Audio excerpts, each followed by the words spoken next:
Kinsay kailan Marian Rivera. Sikat nga artista, sexy nga artista, guwapa nga artista. Nag-viral ni siya karon guys, tungod aning iyang gihimo nga content sa TikTok nga ning gather og 148.3 million views in just a couple of days. Nga ang iyang likes ni abot og mga 12.8 million likes. Pakabtig usang simana, daghan na kayo nga ning react. Nga daghan na kayo ning sundog anang iyang content.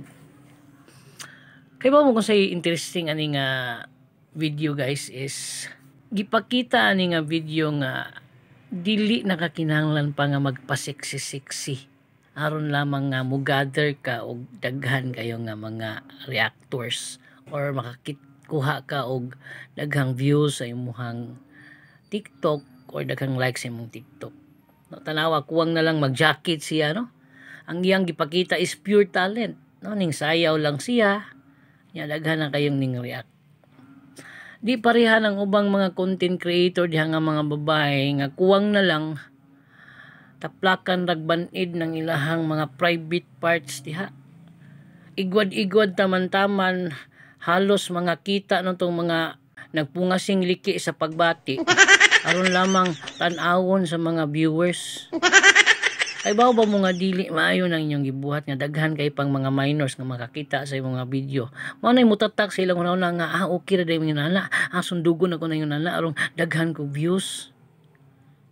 Tanawa tong gibuhat ni Marian, dapat ingon adto ipakita ninyo ang iyong pure talent.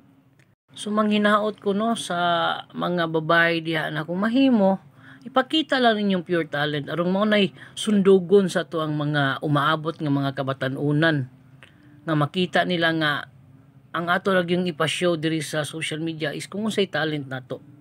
Dili na kinahanglan pa nga murag maghubo na tatanan aron lamang nga dayigon ta.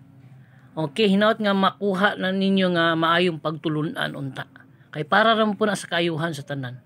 Okay? Pero nagtupis patos Marian na to. Kaya rin niyang kuha 2 billion sa adlaw lang.